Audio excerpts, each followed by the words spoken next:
Hello, welcome to the Roundhouse podcast. This is Paul Sulentrop of Wichita State University Strategic Communications. Today's guest is Steve Strain. Steve is the radio voice of Wichita State women's basketball on KFH. We're going to talk about the Shockers, who are 7-2. They play Saturday at Koch Arena against Grambling State. They then finish non-conference play with an interesting stretch that we will certainly discuss. They play at North Texas. They're home against Kansas, and then they travel to Oklahoma.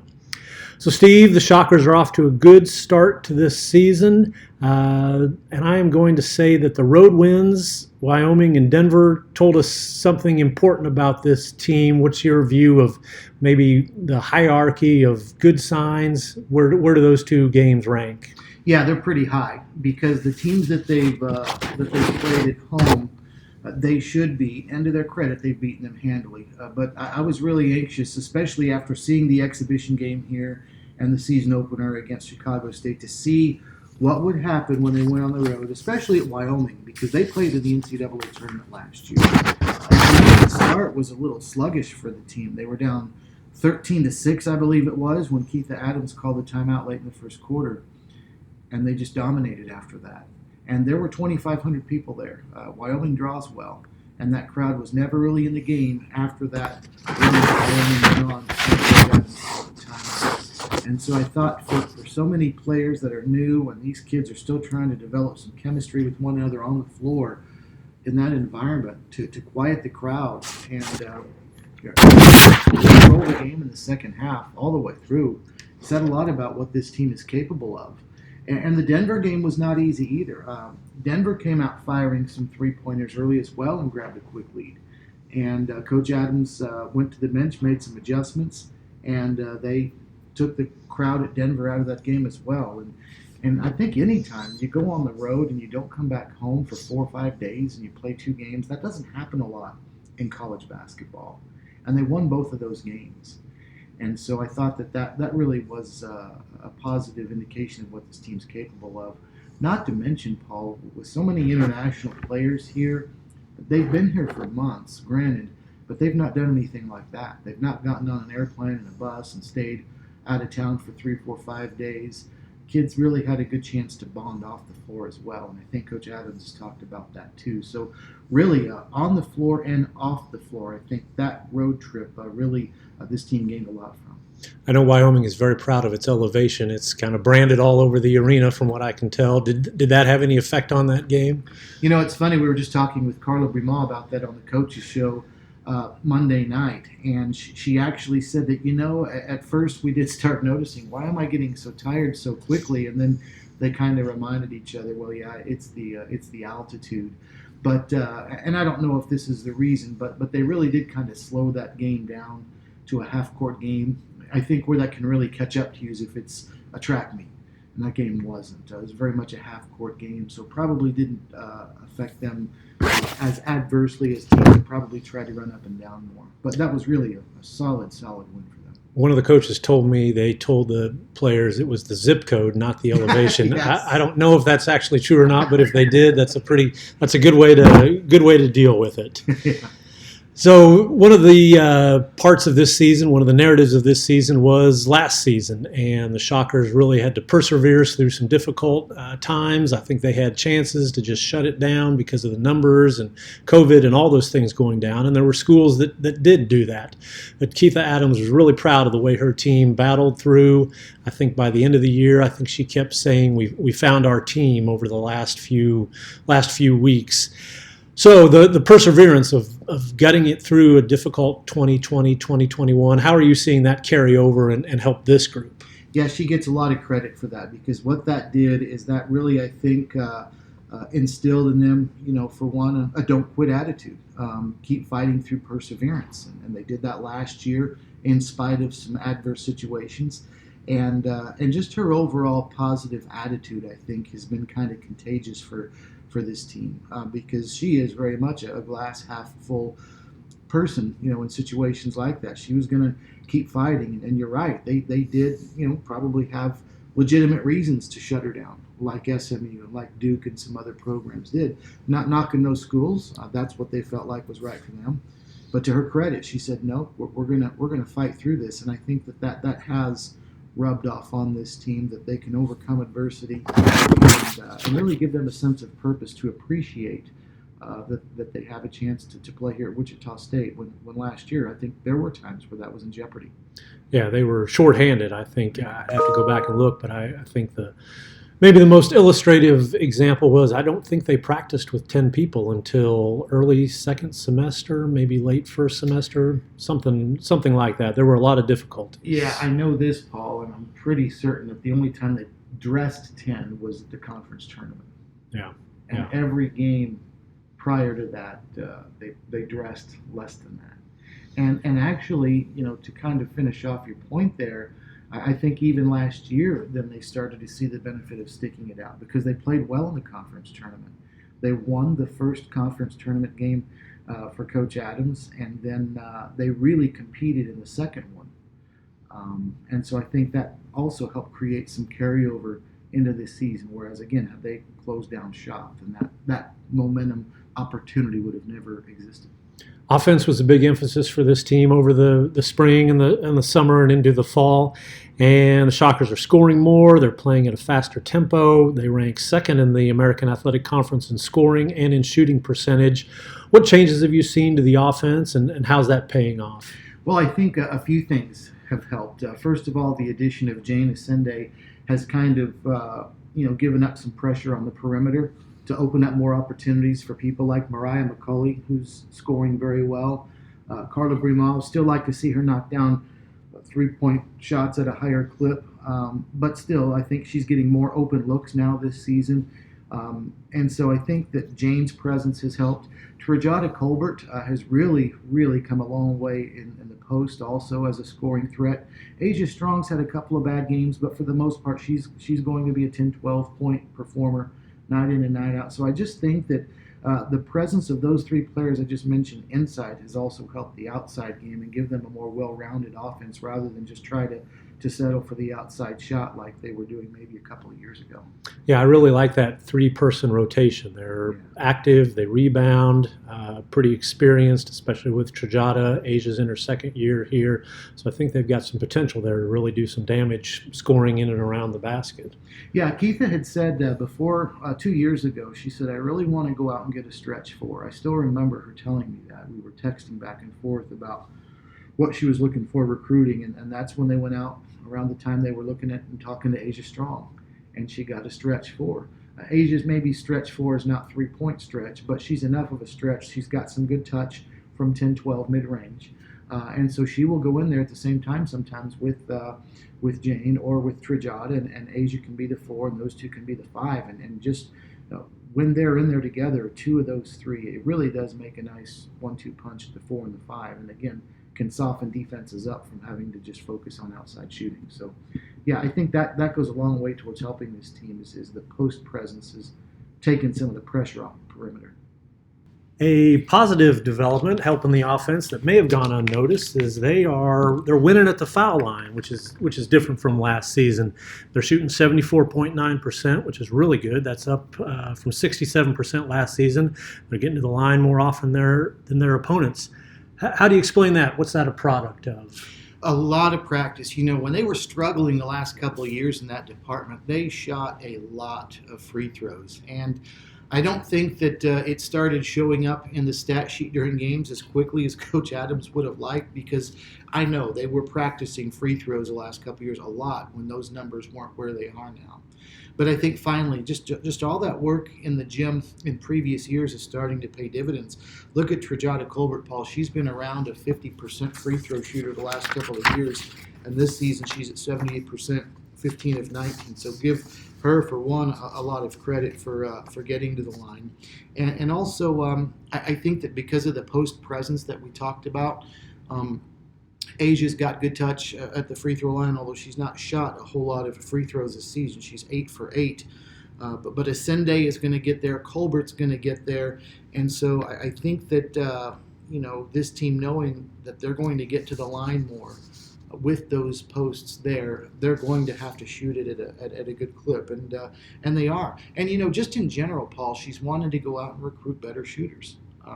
to get the offense up. And obviously, if you're going to go out and find better shooters, then one of the areas that's going to pay off is at the free throw line. DJ McCarty is a kid that's at 77%, just a good all-around player and a fun one she is to watch. But yeah, she's 14 of 18, and Seraphine Bastin.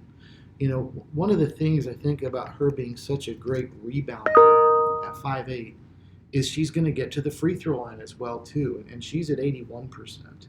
How many point guards do you know that have already shot 42 free throws this season? But she has, just because she's so physical, partly, and so give her credit, because she is a real workhorse when it comes to. I remember the Northern Iowa game last year. She missed one of two free throws, Paul, that would have won the game for the team. Instead, it went to an overtime, and they ended up losing in double overtime. Hard-fought game. After that game, she was out on the floor shooting free throws, and coaches said they had to drag her off the court and tell her it's time to go home. You've been here all day. You just played a double overtime game. And she was doing it again here a home game or two ago. Came out after the game and shot. And so just that hard work starting to pay off, especially at the free throw line. Yeah, that's a place you can really make up some ground if you are getting to the foul line, and if you are scoring there, that can be really helpful. Defensively, Shockers are holding opponents to 35.2% shooting. They're forcing 17.2 turnovers a game. And the pressure defense seems really effective for this team. When you talk to the Shockers after the game, they enjoy that, and they seem to create turnovers. It gets them out on fast breaks, and that's helpful. Why has the pressure defense been successful for this team? I think a lot of it's depth. I think that she's had some players that are really good defending, and she's wanted to press more in previous years. You take like a Mariah McCauley, who seems like she's always getting in passing lanes, deflecting passes, one of the top players in steals on this team. But last year, because of simple depth, you don't want to press too much or you'll wear your kids out. You don't have many reserves on the bench. They don't have that problem this year. So they can spend more time and use more energy out there on the floor doing things like pressure defense. Because if a kid gets a little gassed, well, you've got somebody on the bench you can bring him in for. Couldn't do that last year. Didn't have that luxury. So I think the fact that they've just got more depth on the bench allows Coach Adams the opportunity to really ask for more pressure defense from the kids that are out there on the floor.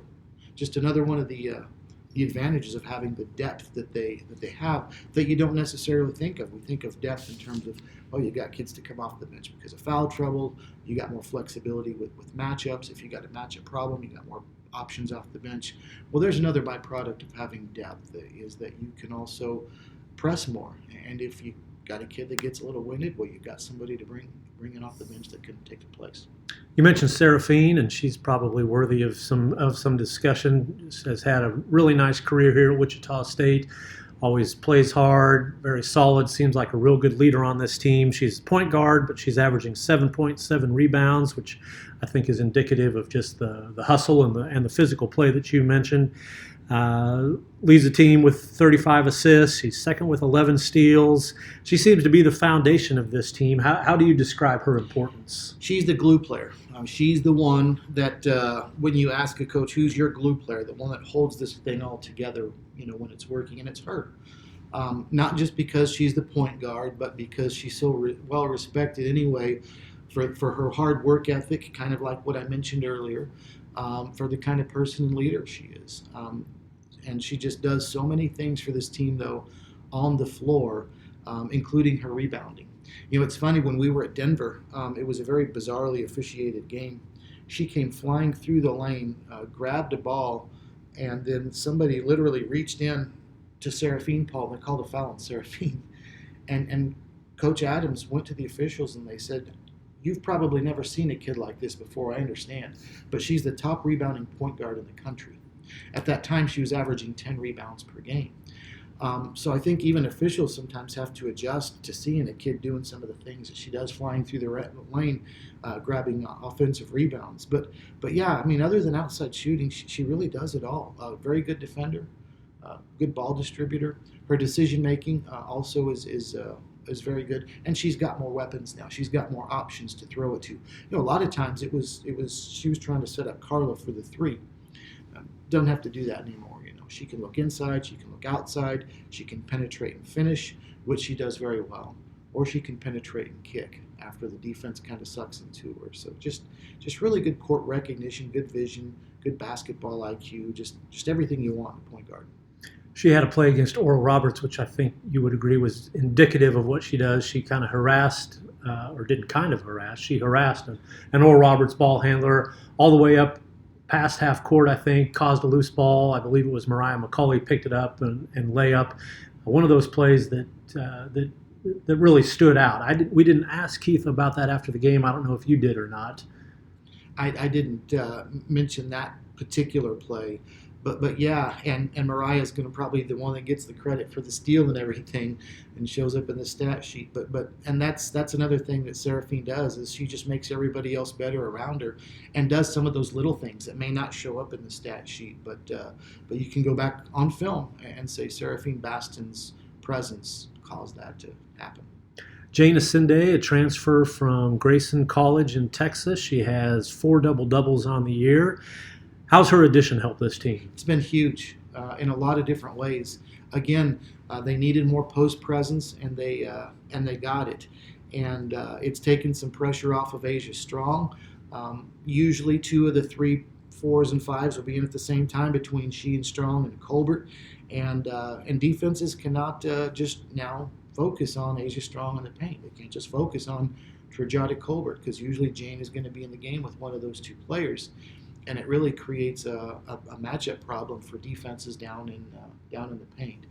I like her versatility. I remember in the exhibition game, she got a steal out near the top of the key and ran the open floor, took it to the other end of the floor. She got fouled, and then in the first game of the season, in a similar spot, she got a steal in the open floor, and she took it all the way and looked really good in the open floor for a kid that's 6'2". So she's got some versatility, some mobility. Would like to see her shoot the free throw a little bit better, but that's starting to come along. She's in a better spot now than she was a few games ago. But yeah, I mean, just the things that she does are really, really huge for this team. One of the things that concerned me early, Paul, is that on the road, when we took on Wyoming and Denver, they had a little bit better post play than we had seen prior to that. And she struggled a little bit, especially in the Wyoming game and early in the Denver game.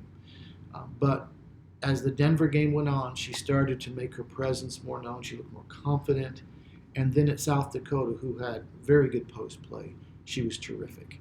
So I think that just in these 9 games here, maybe she's already matured to what it's like to go on the road and play at this level, which really bodes well moving forward. But good post presence, a good touch around the rim, a good rim protector, just does a lot of nice things for this team that's going to make them dangerous in the post.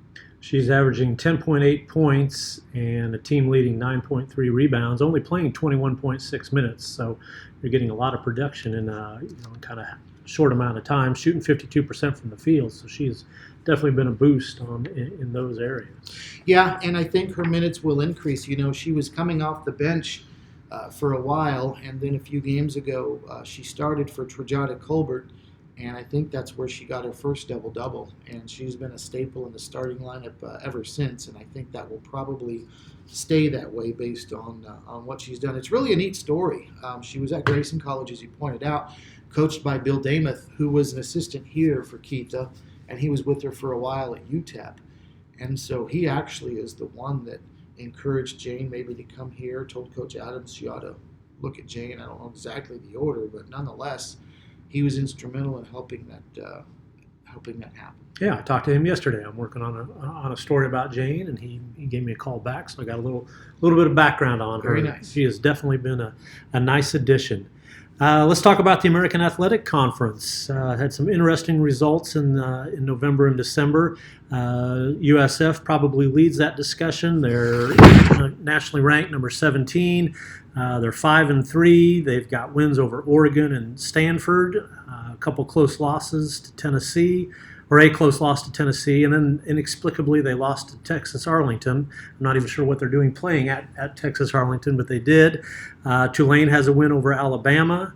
UCF is 6-1. They've got wins over Virginia, Southern Cal, and Arkansas.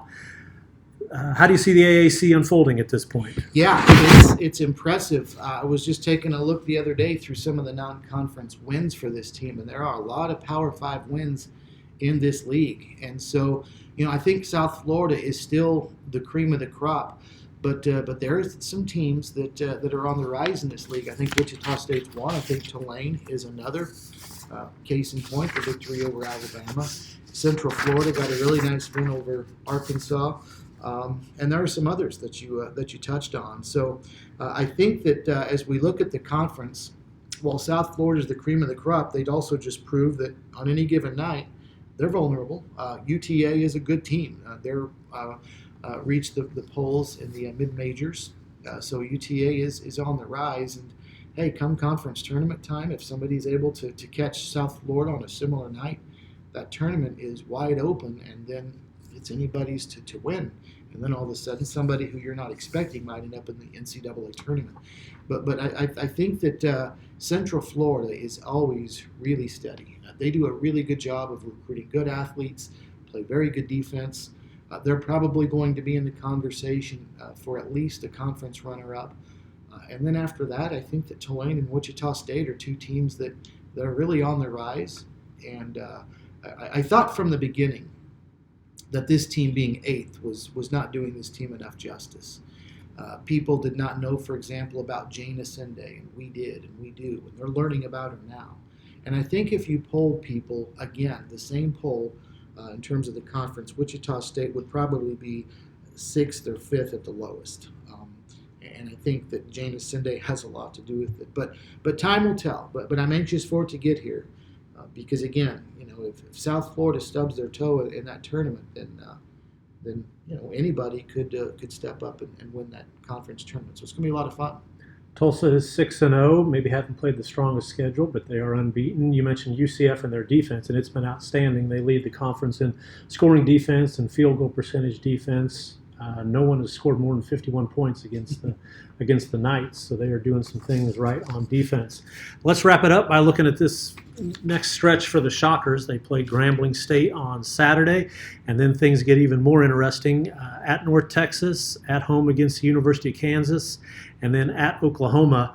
What do you hope that we learn over the Shockers as they get ready for the American? Should take care of business, obviously, Saturday against Grambling State. And then those last three games, Paul, all provide a high level of intrigue. And North Texas will not be easy. Going on the road down there and playing, and of course now there's even more interest in that game perhaps since they'll be joining our conference here after a while. So you'll kind of get a preview of what that program is like. But that's going to be a challenge for this team. They're not a bad Conference USA team. And then, for obvious reasons, the next two games. Kansas here on the floor. You're playing a Big 12 team. That's going to be a nice resume win for you. But then from a publicity standpoint, there are going to be a lot of eyeballs on that game. I hope there are a lot of people here watching that game. When it comes to recruiting battles within the state of Kansas, you want to be able to have bragging rights and show kids around this part of the country that, hey, we just went head-to-head with Kansas and we knocked them off. And so from a recruiting standpoint, it's big. That one's got huge implications. And then obviously so does Oklahoma. Oklahoma's a one-loss team right now that plays a tremendously tough schedule, non-conference and conference. They're hovering right around receiving votes, I think, in the top 25. So that will be a big one to wrap up non-conference as well. So, I think that those last three non-conference games really all very intriguing for different reasons. It'll be fun. Wichita State's last matchup with Oklahoma was maybe one of the highlights of Keith Adams' stay here, an 88-83 win for the Shockers in 2019. And so you know the dates. That is December 21st when the Jayhawks come to Koch Arena. The Shockers travel to North Texas on December 17th, and then they go to Oklahoma on December 29th, and that'll wrap up non-conference play, and then they get started at home in the American Athletic Conference against Houston on January 5th. It's going to be fun. I'm anxious to see this team in conference play. Again, I think that things are wide open outside of maybe South Florida. I think that, and I think this team's going to surprise some people. I think that people who voted Wichita State 8th in the conference will quickly find out that maybe they should maybe hope for a second chance on that, because this team, I think, is better than that.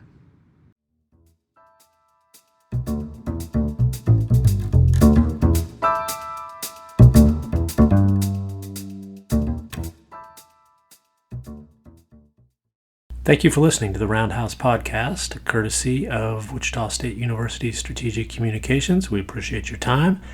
We encourage you to rate, review, subscribe wherever you get your podcasts, such as on iTunes or Google Play. You can find more Roundhouse content at GoShockers.com. Thank you for listening.